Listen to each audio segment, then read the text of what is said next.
Hey everyone, my name is Scarlett Lewis, and I'd like to share my journey of forgiveness with you. When I started off on this latest chapter of my life, following my own personal tragedy, I didn't know a lot about forgiveness, but I've learned so much. And now I am one of the leading advocates of it. And I hope that you'll understand why after hearing my story. So, why should we forgive? I like Martin Luther King Jr.'s quote: forgiveness is not an occasional act, it is a constant attitude. And that is certainly what I have learned. This is my 6-year-old son, Jesse McCord Lewis. Jesse was murdered alongside 19 of his first grade classmates and 6 educators in what is still the worst mass shooting in US history in an elementary school.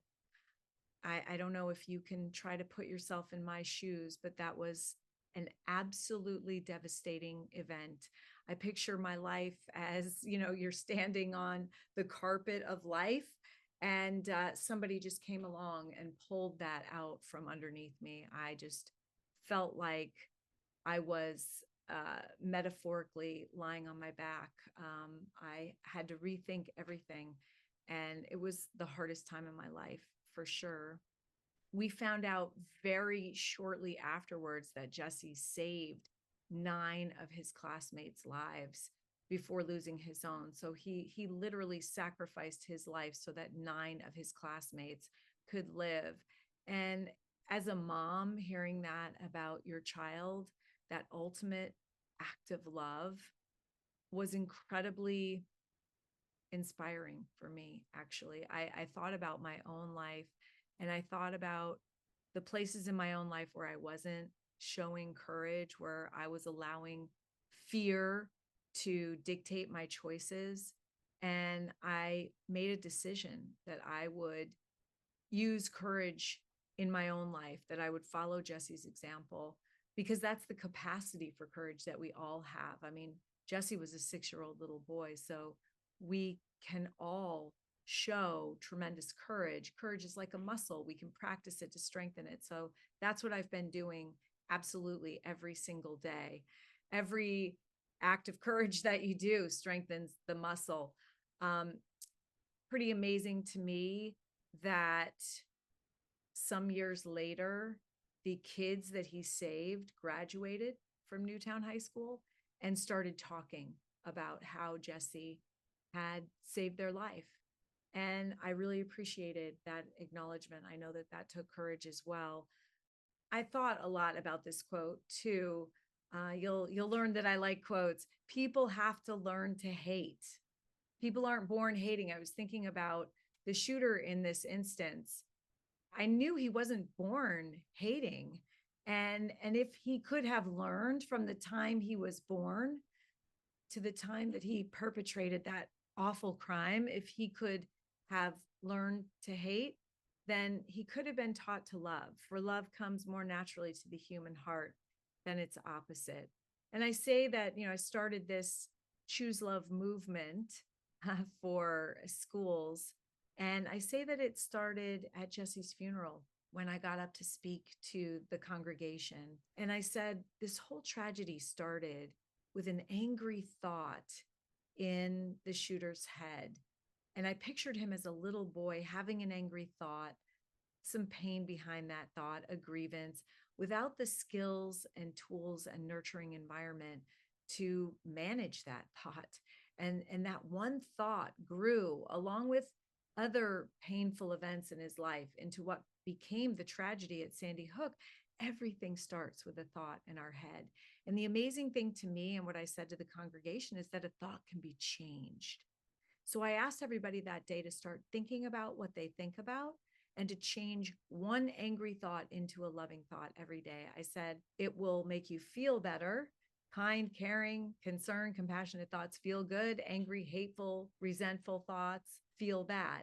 So it'll make you feel better. It'll help you show up in your relationships and everything that you do in your highest and best capacity. So everybody went out from the congregation to the 4 corners of the United States. And I started getting calls, emails, and texts about a week later saying that one simple act had completely changed their lives. And I knew I was onto something. And what I didn't realize then that I realize now is this is the cognitive triangle. This is where our thoughts directly impact how we feel, which then determine how we behave and how we show up in relationships. So we can use this backwards too. If we're not behaving well, we're not feeling well, and we're not thinking well. And the part of the cognitive triangle here that we have control over is our thoughts. I went home after the tragedy and I found a message that Jesse had written on our kitchen chalkboard sometime shortly before he died. This is a spray painted chalkboard on the side of the oven in my kitchen, but you see kind of where a 6-year-old would be writing. He wrote 3 words: nurturing, healing, love. And I had like a lightning bolt go through me of realization that if the young man who had perpetrated the crime, if he had been able to give and receive love, if he had felt loved, if he had felt safe and seen and connected and celebrated, if he had felt good about himself, the tragedy would never have happened. Kids that feel good about themselves, and adults, don't want to cause harm to themselves or other people. And it was just absolutely this awareness that this was the cause of so much of the suffering that we see in our world, like not only violence, but substance abuse and mental illness as well. How we feel about ourselves and how that manifests in our lives, and nurturing, healing, love.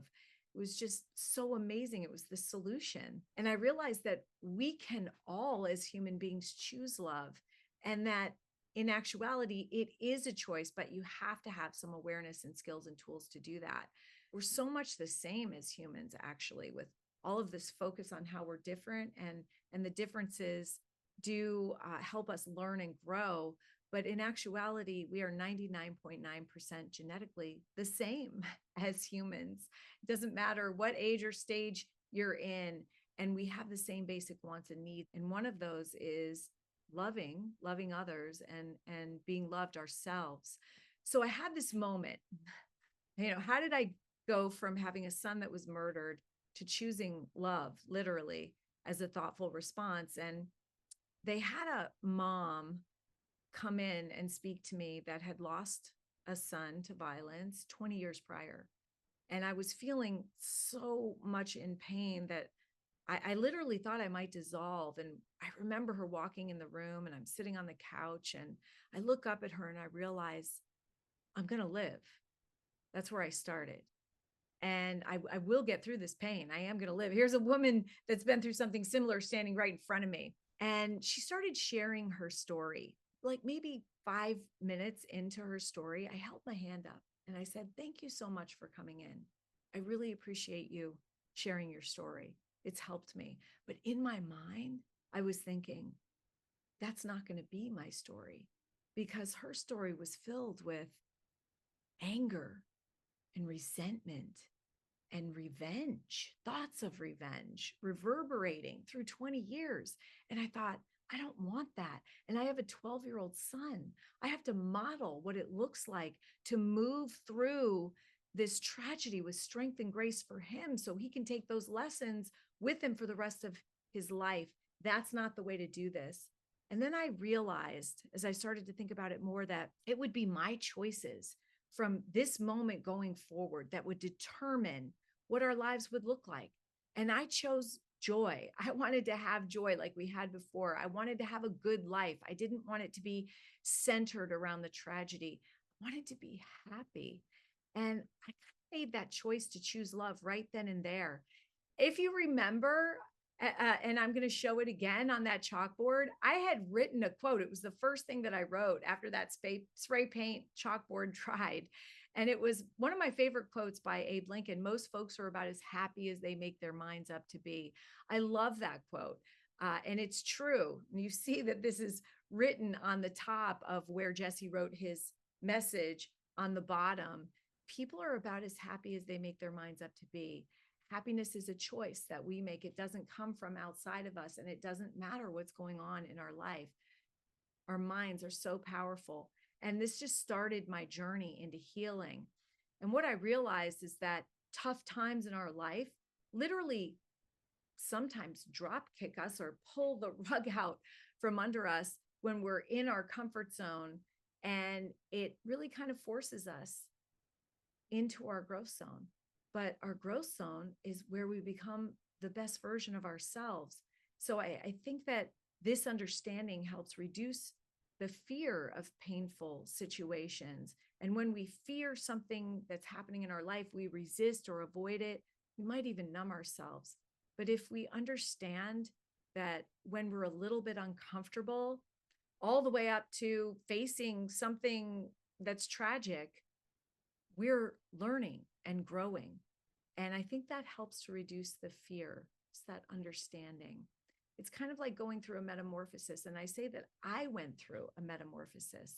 I was 44 when Jesse was murdered, but I've learned so many valuable lessons that I've taken with me through my life and I've shared with my 12-year-old son. It's kind of like a caterpillar turning into a butterfly. You know that process where the caterpillar weaves this hard chrysalis around itself and then it has to break it open. It metamorphosizes into a butterfly, but the butterfly's all scrunched up and it breaks open this chrysalis. And then there's this struggle to get out. It takes quite a while.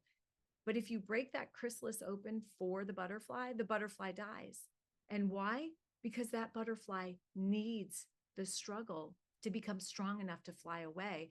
And the other thing that happens in that struggling process, which I'm sure that you have gone through, you listening to this, I certainly went through it, is that the butterfly becomes beautiful from the inside out and strong and beautiful. And that's really a metaphor for our life.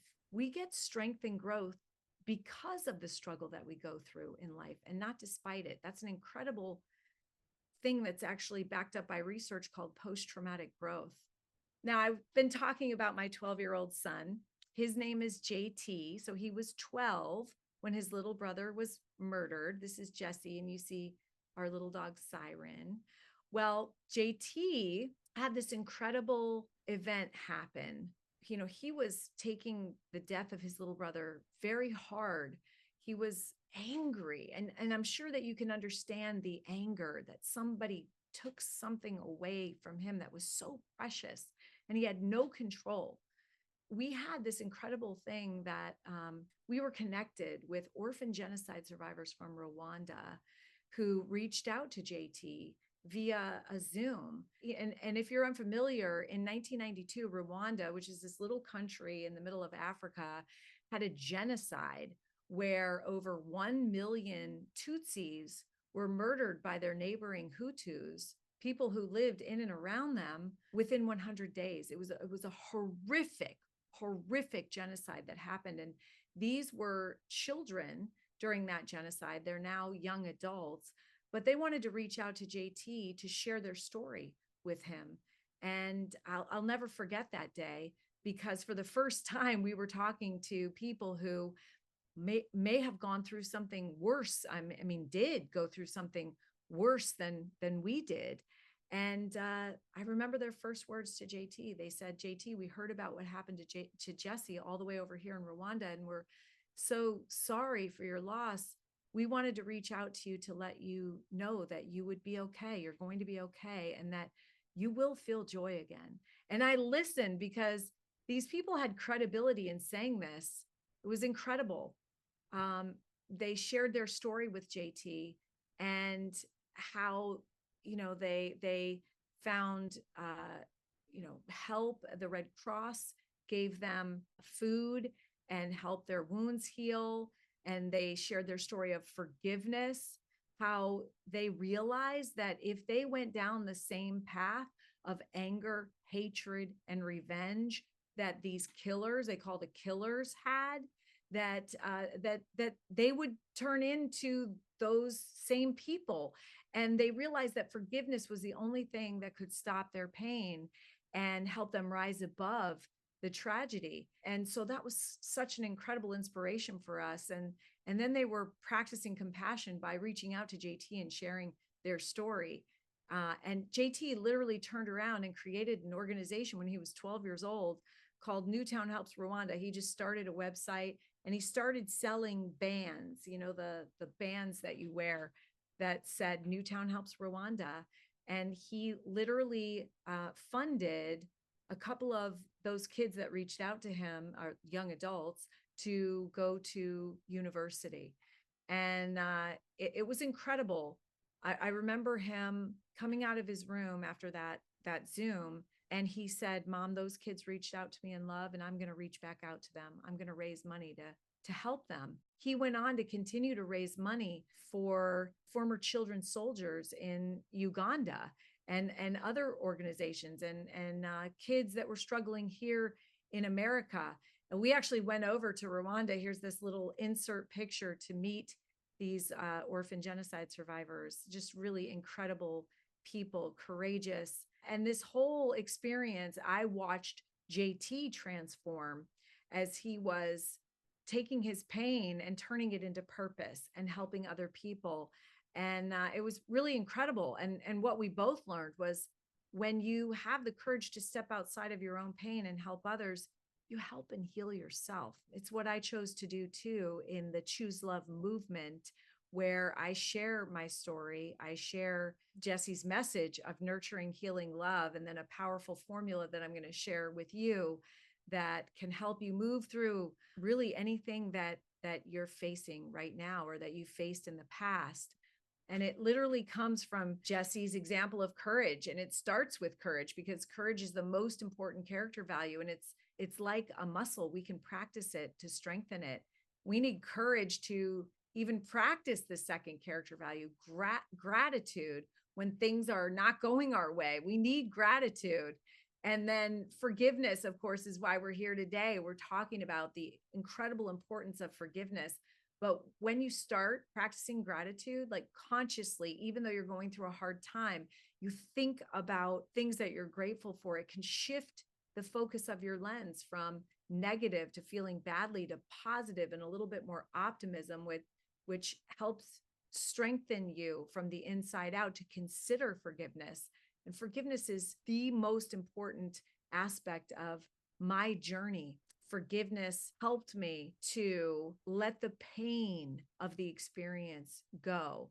I kind of thought about Adam. His name was Adam. And I thought about him as a young boy and having all this pain. And I learned a little bit about him and the fact that he was bullied. He didn't have a great home life. He had needs that weren't met, that were known but weren't met. The fact that he was most likely betrayed by a trusted adult. I mean, all this stuff. I couldn't imagine going through those things myself. And I felt compassion for him because I saw what a hurt individual he was, and he did not have a support group around him that could nurture and love him. He didn't have the awareness that you're getting today about the importance of forgiveness or even how to move to it through courage and gratitude. And so he suffered. You know that saying, pain is inevitable in your life. We're going to feel pain as human beings. It's so true. But suffering is something that's relatively optional. We can choose love as a thoughtful response, which is what I say, by moving through this formula. And it's so important. So Jesse's example of courage, and then I took his chalkboard message literally, like nurturing translates into loving kindness and gratitude. Healing is forgiveness. Forgiveness is in some cases the only way that you can heal from something painful that's happened to you. And love is compassion in action. It's being able to step outside of that pain and use what you've learned through your experience to help other people. That is choosing love, literally.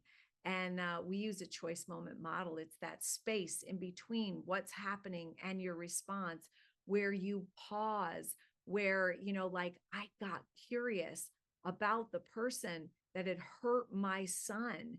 And I realized that he was hurting, because we know that hurt people hurt people.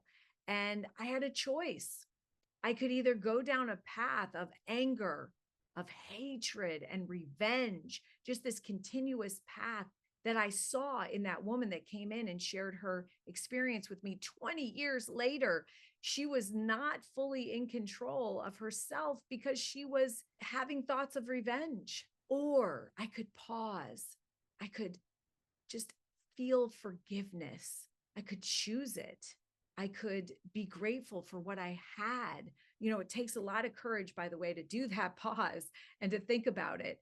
But when we do that, we stimulate our prefrontal cortex where our highest and best self is, and also where the brake on our instinctual reactions is, because really our brain just wants to defend us. And so we are going to feel feelings of anger and hurt and even maybe revenge, but we can pause in that and we can make a different choice. We can actually choose love, and we can be on that continuous path. It's our superpower, that superpower of choice. And by the way, it is about choice. It's always a choice. So I want to thank you so much for listening to my story and allowing me to share what I've learned.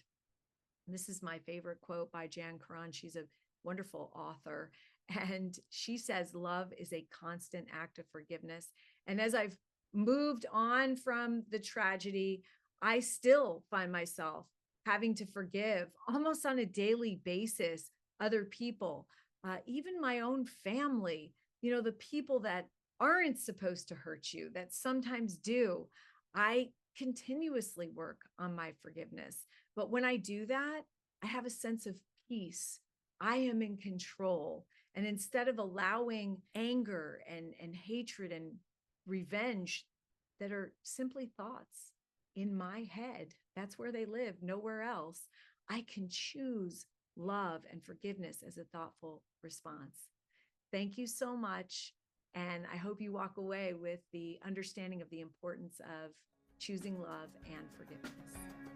No, I choose to love.